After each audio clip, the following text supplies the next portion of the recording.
Okay, so this is an example of a stack. This is not the stack that Java gives you. This is just some stack code that I made up. And what we'll be able to do is edit this and do things that normal stacks can't do, just to get a good feel for what stacks do. So what I'm basically doing here is I'm making a class called stack. So it's a stack of what? Do we want to stack up integers, people's names? It turns out I'm using the Java generic concept where I'm saying it's a stack of whatever I want it to be. So E is going to end up being a variable. When I declare a stack, I'll have to tell it what the things I'm stacking up are. So then here's ends up being my main code, and here's what the output will be. But here's the definition of the stack. So the stack is an array of objects.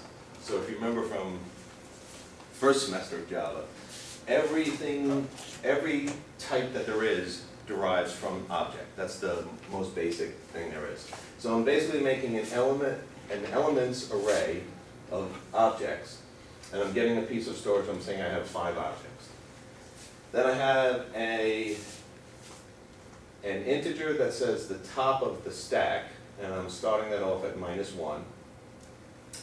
I'm creating a routine called push, which basically is a routine where if you give me an element of type whatever this is a set of, whatever this is a stack of, I'm going to add 1 to the top and then copy the element into my list of elements. Then if we have a routine called top, which basically says at any moment it'll tell you what is on top of the stack. So what it does is it says take whatever's in the array of elements with the index of top, cast it to type E, whatever the thing is, whatever type of the elements on the stack are, and return that. So the top function is expecting to give back something of type E. Then I created a routine called pop, which basically takes this top pointer and subtracts 1 from it. Then I added a routine that's not in any common stack structure. I call top and pop, which is, I think, Tom, you and I were saying back 20, 30 years ago, the standard pop routine would give you what's on the top of the stack while getting rid of it.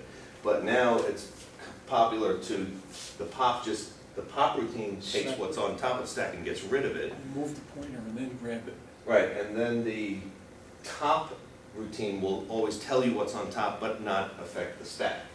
So I just decided for legacy reasons to create a routine called top and pop. It'll tell you what's on the top and get rid of it. And then we have a routine called isEmpty, and we have a routine that tells us how many things are on the stack.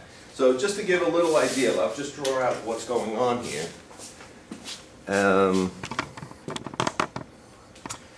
So basically, we have an array.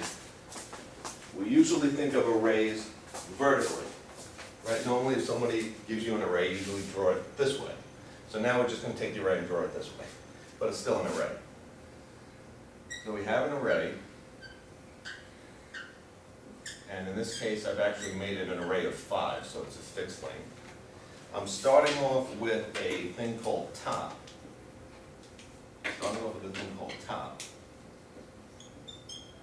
Which basically has a number in it, -1. I'm thinking of it as -1 is pointing to the element below the bottom of the stack. And the array we call elements. Is that right? Elements, yeah, okay. So now I have a routine called top. Well, let's see. I have a routine called push. So what does push do? Push is you give it something of type, whatever it is. We're stuffing things into these locations. These could be integers, strings, anything. We can make up our own classes, and we're just pushing them into there. So the push routine, you give it something, and it does a top plus, the plus plus is before the top, meaning that gets done first. So top will become 0 the first time push is called. and then we'll push the item in here. And what we'll also do is, I thought I was keeping count. Oh, this thing implicitly keeps count. Whatever this number is, one more than that is how many things we have in the stack, right? So right now we have top is 0, that means we have one thing in the stack. Okay, so if we pushed on a second item, this would become a 1, and the second item would get pushed into here. Then the routine top will just return whatever is here, just give it back to us, but leave it alone. The top would take, Right, so well, let's just say we added let's say we added one more thing. So here's what the stack would look like after we added 3 items to it. If we called the routine how many, it will return this number plus 1. It'll return 3. It'll say you have 3 things on the stack. And if we said top, let me just put things on the stack. Let's say A, B, and C got pushed. If I call the top routine, it'll tell me C. That's what's on top of the stack. But it'll leave the stack alone. If I call pop, then the more modern version of pop just does this. It actually doesn't even delete this thing. It just moves the pointer down. And we always assume that stacks have, everything stacks up starting at 0 and goes up to the top, and then anything above that is considered not there anymore. So we don't even have to get rid of this thing. If we decide to push something on top, we'll push it right on top of the C. So this is an example of a stack that has 2 elements, A and B. Even though C is there, we don't have any routine that can say what's on one higher than the top of the stack. We don't have a routine like that, unless we wrote one. Then all of a sudden, things that used to be on the top that have gone could be brought back, But traditionally, we have no way of getting at this thing. The only access to this square we have is to push something on it, and then the C will be gone. So once the pointer drops to here, a traditional stack, you'll never be able to get that C again. And then I added the routine that says, what is it, top and pop? Top and pop. So that will, if I call top and pop right now, it'll give me a B plus move the pointer down. Move this down to 0. So the reason I added that top and pop is sometimes intuitively, sometimes people think, yeah? So, is empty check if top is equal to -1? Because 0 would mean that there's one item in the stack, right? oh, right. If top is 0, yeah, it's a good catch. I was just writing this code a little while ago, so yeah. So this should be equals -1. Right?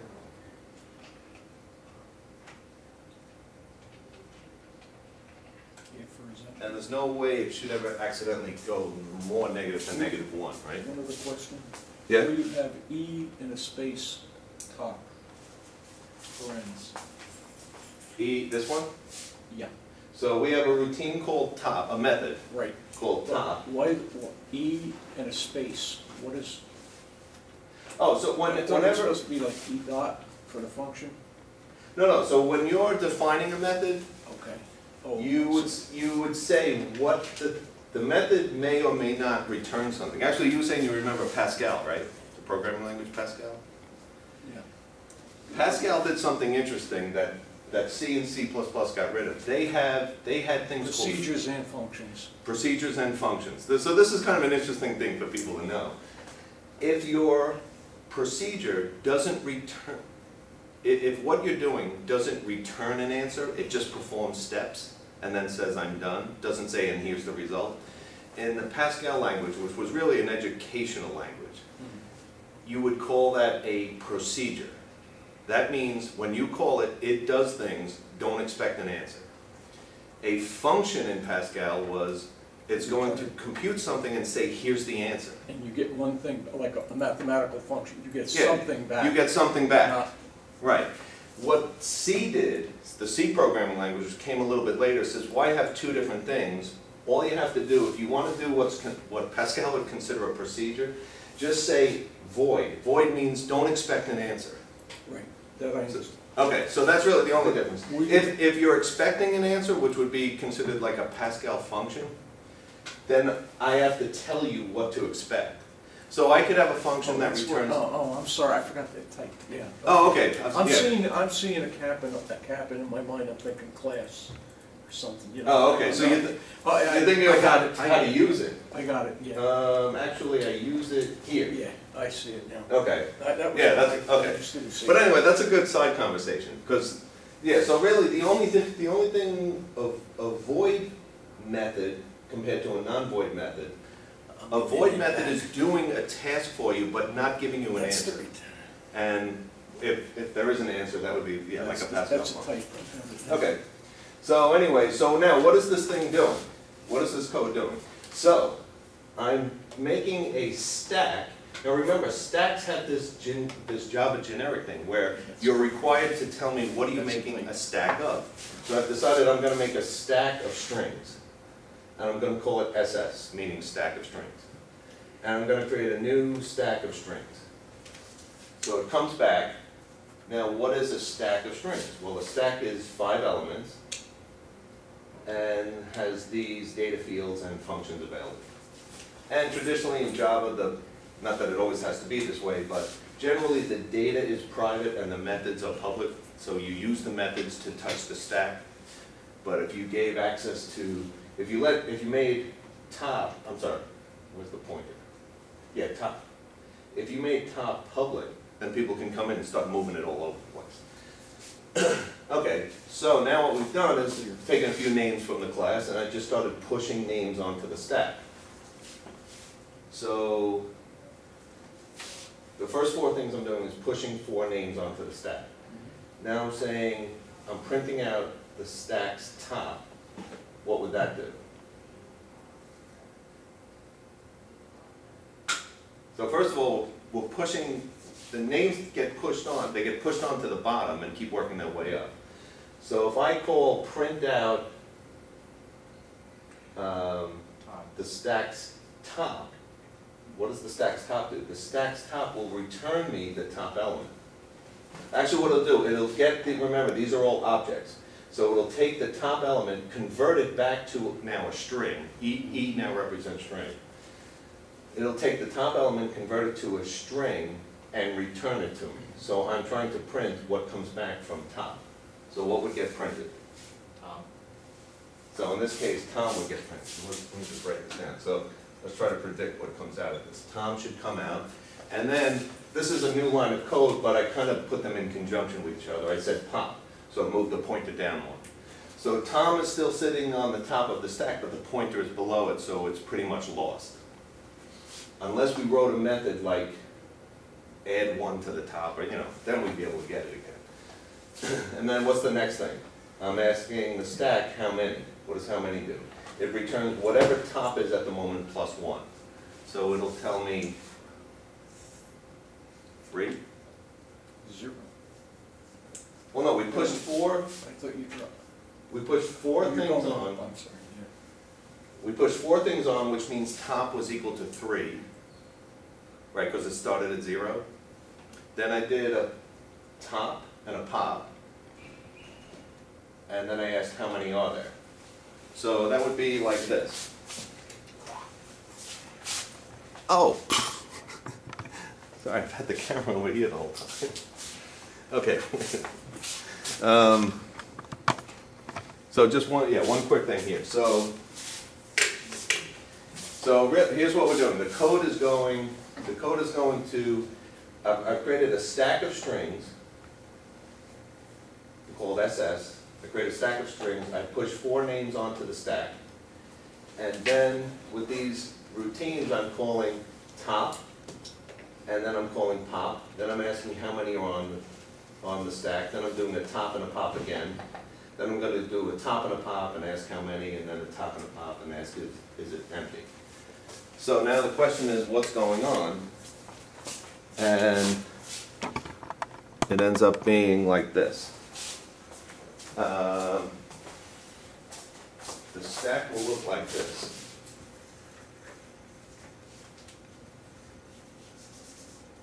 So I'm going to push, I should make these bigger.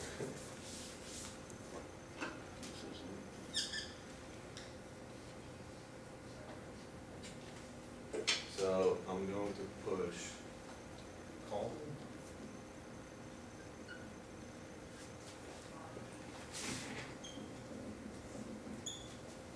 Sandy. And top. At this point, top is 3. And that's pretty much the whole stack. And we're almost out of room because I only made it 5 elements. But right now, this is pretty much our data. So I call top and pop. Top will return this elements array field 3. So Tom should get printed. Pop will make this a 2. So Tom will still be there. But this is basically all that's happening. Then the next thing is how many. How many returns this number plus 1. So the output should be 3. Meaning there's 3 things on the stack. Because technically Tom has been popped at this point. Then I say, I do another top and pop. That'll print out Sandy.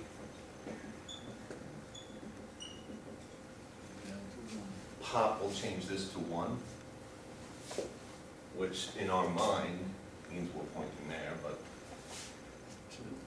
And then what I ask, then I do it. How many? Then I do a top and pop, which is not a traditional, right? No. How many, I think, you do again, right? Do another how many? Can you? No, I'm just doing, so this is the first top and pop, this is how many, then another top and, I'm sorry, a top with a pop. Then I do like top and pop together. So this is a new routine I'm adding where I basically decrement the pointer. I print off what's on the top and then I decrement the pointer. So that would actually print off deep and then decrement the pointer to 0.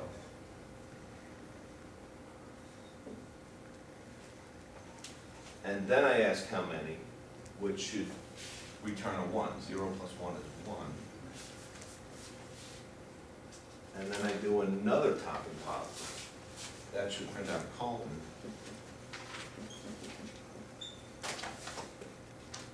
And this becomes -1, and then it should print out, is empty should print out true.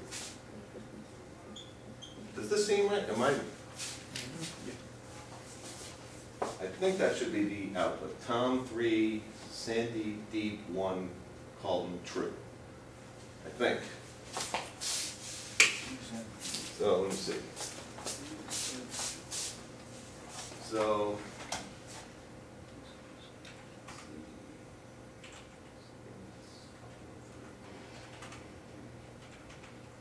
it's a bad name for the folder because I'm not using the generics. I'm making them up myself. I think you need to save and recompile it because you changed -1 in is empty. What's that? You changed 0 to -1 in the is empty function. I don't think you saved it. Oh, right. Good. Save and then compile. Java C. Is that right? Yeah, this is actually a good one. It's good that I won't do this because I could go out of bounds. Okay. So then it's Java stack. Stack, right? Just that. Okay, so it's Tom 3. True. Okay. So basically, what we've basically done is we've created a data structure. It's pretty simple data structure we've created, and we can add functions to it that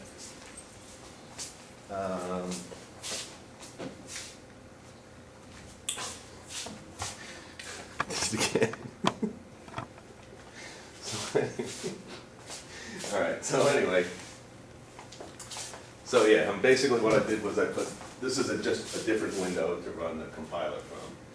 And I went to the directory. You could go to this directory to copy these files out, but I've made a directory called CS503 and then a subdirectory called generics, and that's what these are in. And then I compiled Java C compile stack.java, that's the name of the file, and then I ran it, and this ended up being the output. So it's, you know, like we thought, if we asked, is it empty or not, and there was stuff on it, it would, hopefully would come back as false. So, let me see. Actually, so what would have happened if you didn't notice this -1, this should answer false. Because it equaled -1, right? So if we recompiled it,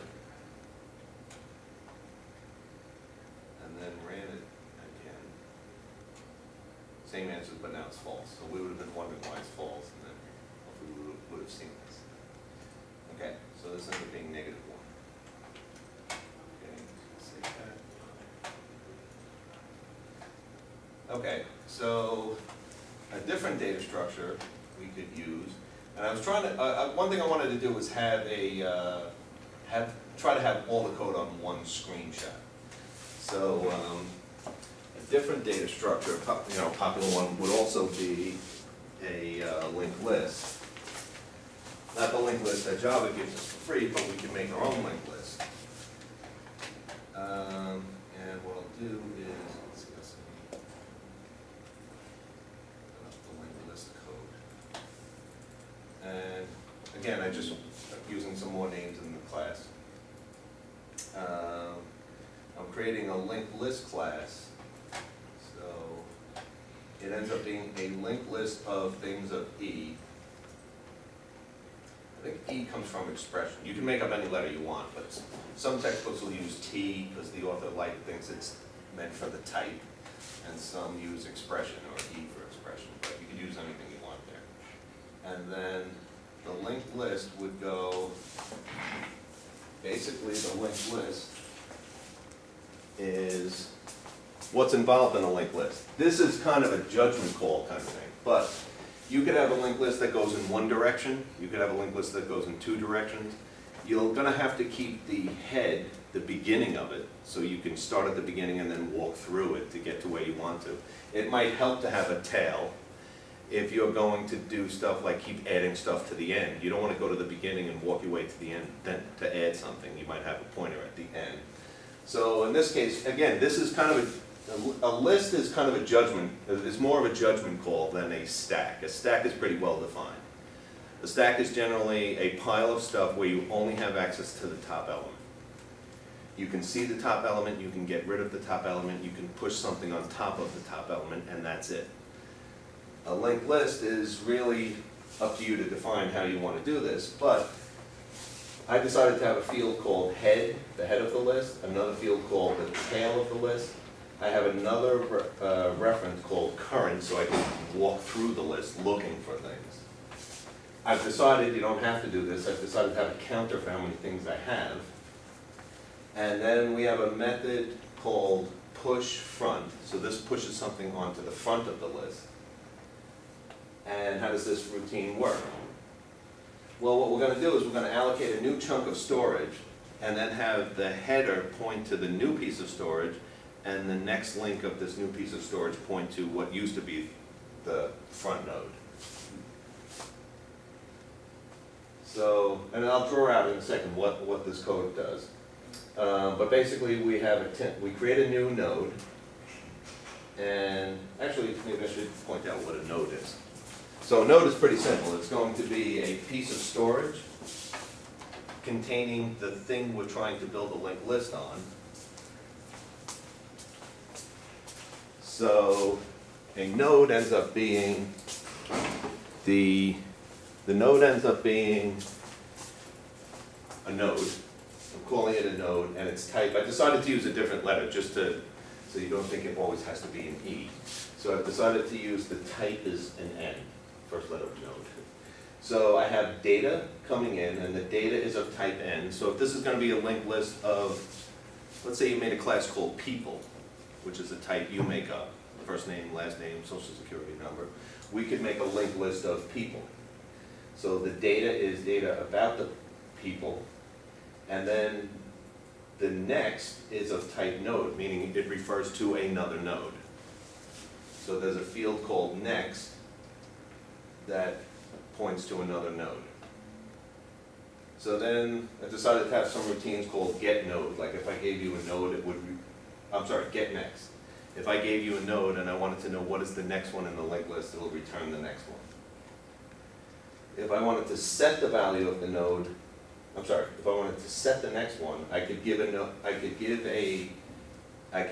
node to you, and you would fill in your next field with the node that I gave to you. If I wanted to set the data, I would give you data and you'd fill in the data with it. And if I wanted to print out the data, it would just print out the data. So here's what, let me draw this out. The way the linked list is going to work is like this.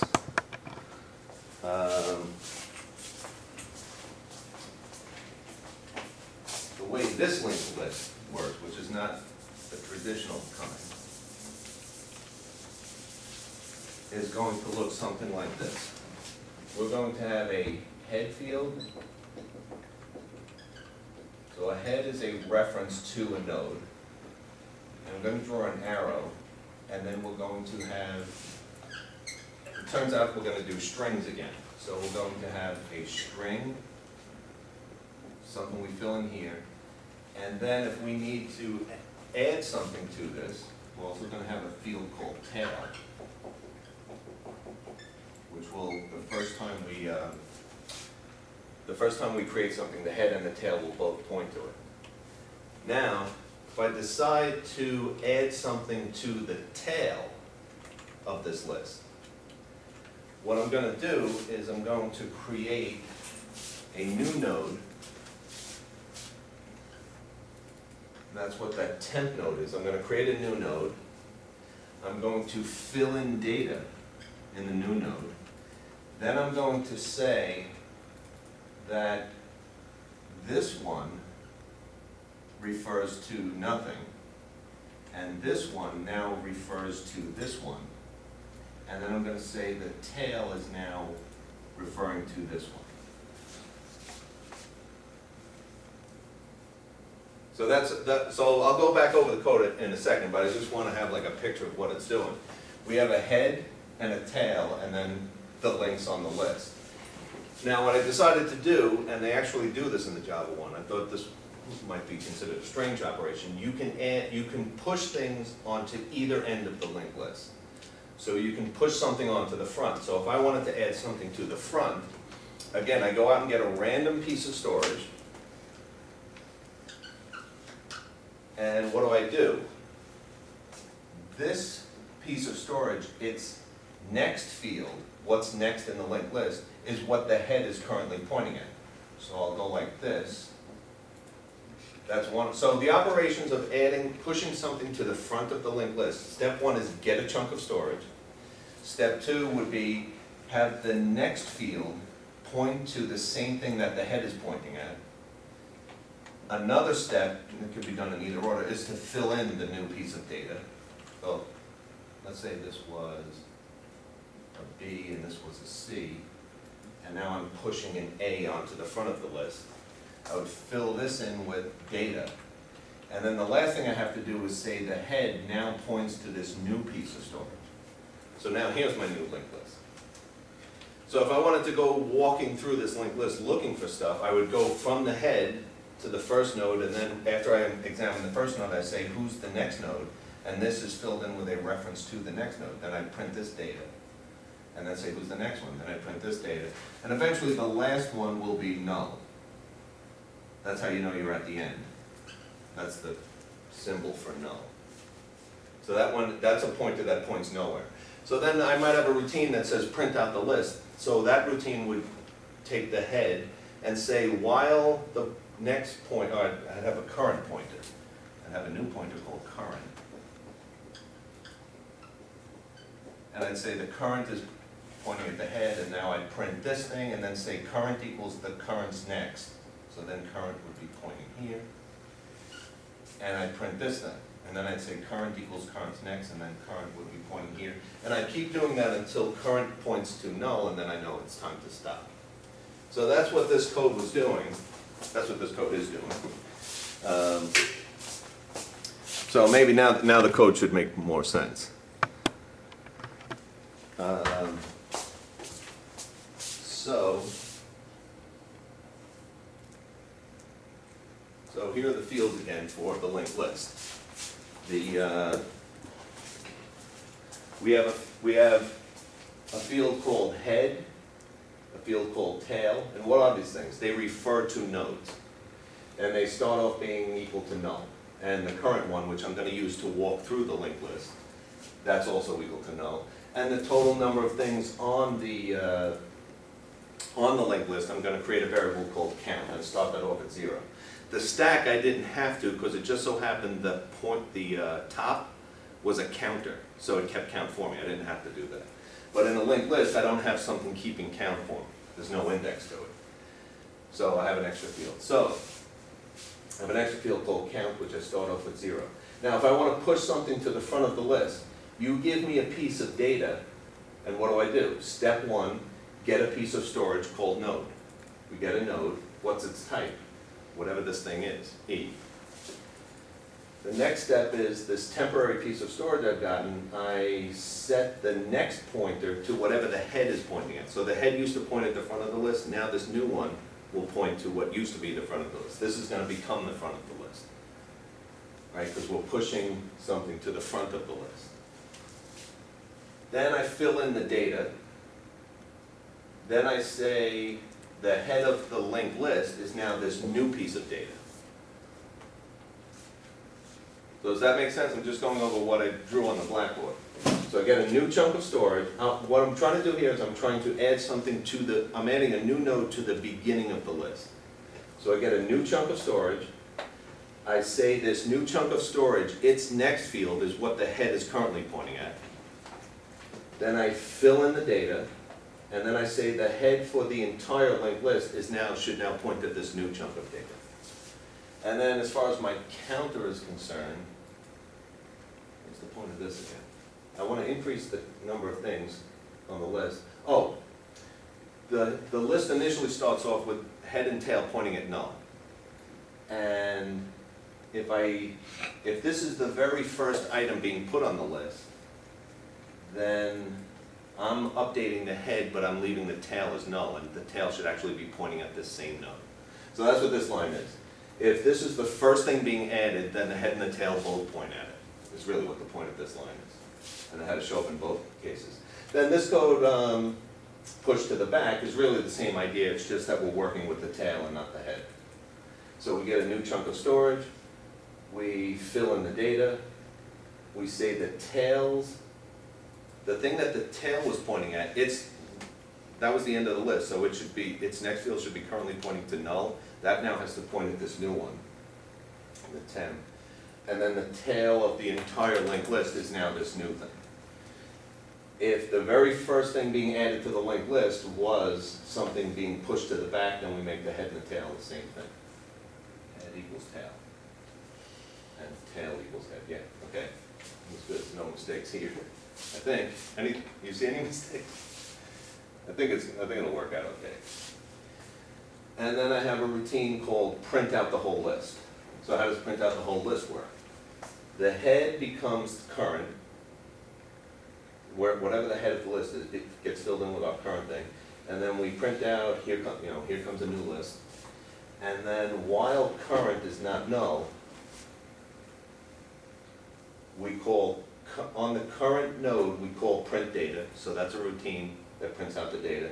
And then we say current equals current's next one. So this routine called get next means you give it a node and I'll tell you what the next field is pointing at. So this got sent to current. So we start off, current is the same as the head, print out the data, hop to the next one, print out the data, and so on. Okay, so let's see. First, assuming it was all coded up right, let's try to guess what the output would be. So in this case, I'm making 2 linked lists. So what are we doing here? I'm making a linked list of strings. So that was that whole generic concept. You give the type. So we're defining a linked list. We could pretty much make a linked list of anything. we decided once again to do strings. So I have linked list 1, LL1, is new linked list of strings. Now, I'm pushing front, back, and then I'm printing the list. And then I'm doing a front, back, front, printing the list. And assuming everything's all makes sense, what would you expect the output to be? So, because print list starts with the head and goes to the, it doesn't go to the tail, it goes until there's a null, which hopefully is the tail. Jesse Daniel side time. Right, this should go, wait. Anyone have a different answer? Oh. Daniel, Jesse, side time. This got pushed to the back and then this got pushed to the back of the back. Yeah, so, does that make sense? It should print out Daniel, then Jesse, then Satya, and then Tom. Because we're starting off with a blank list, we're pushing Jesse to the front, so basically the whole linked list is Jesse. Sasha comes after it, right? Then Daniel becomes before everybody, because we pushed that to the front of what's the current list, and then Tom got pushed onto the very end of the list. So it should actually print out Daniel, Jesse, Sasha, Tom. And the second list, Michael goes to the front. How do you say his name? Sue. So Sasmita? Okay. Should go to the back. And then Inabasi would be first. So this would be first, second, and third. That's because we have this the idea that we can push to the front and the back. And actually, the Java real, the one that they give us, does that. Okay, so I was kind of mimicking that. So that's the way the output should go. And let's compile it. So these routines don't have any error in them.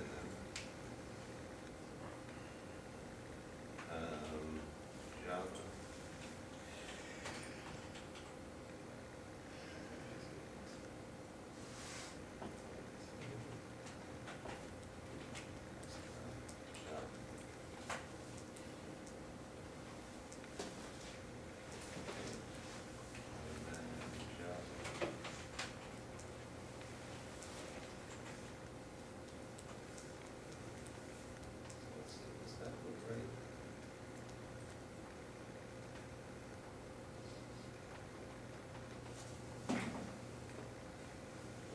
Yeah, that's what we expected.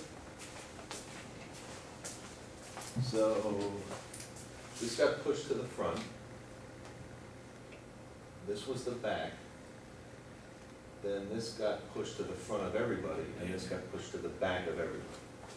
And it came out Daniel, Jesse, Sasha, and yeah, okay. So it looks good, right? So now so what we have is this data structure that we can do what might seem a little like odd operations, but these are actually the ones Java lets us do. So now, and you know what might have been good if we printed out counts. The count look like it works.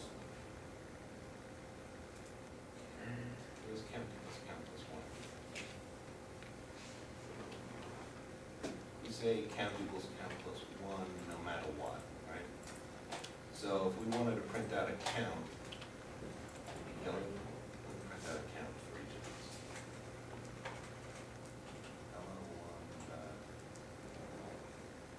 Did I give the method that does the count?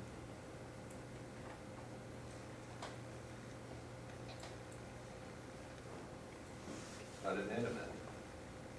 The only methods are push front, push back, and print. So I'll add a new method. It should be a one-liner.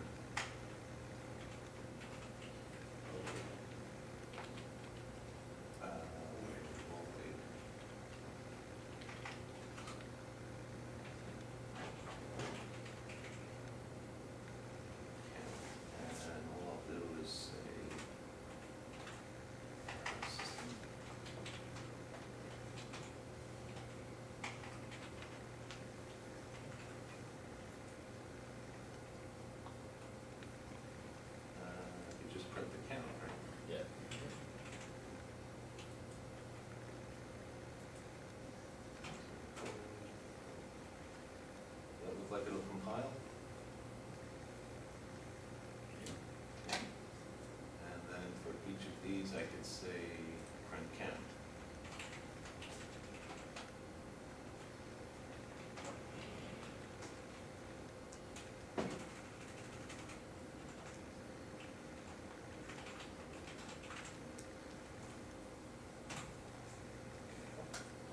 Think it'll compile? It should. Yeah. No errors. Doesn't mean it's right. Yeah, it counts of 4 and 3. Okay. So pretty easy, just add new routines, and as long as they're public routines, and then you could print them out. So in the case of the stack, I didn't have to actually add a variable, and then every time I added a new node, I have to add a variable to it, because it was implicit, the stack pointer was also 1 less than the current count. So to do print out the count was very easy. I'd just say top plus 1. In this case, I had to actually create a new variable called count. So every stack has its own separate count. That's why this one's a 4 and this one's a 3. Each one has its own count. And then every time I added a new node, I had to increase the count. Now, if we added routines, and obviously we want to be able to delete stuff from the list, that routine would have to subtract 1 from the count to keep the count straight. So you start to see, like, it is kind of simple. It's like a one-page thing, but you realize with a linked list, you'd want more stuff. You would want more functions than what I've laid out here.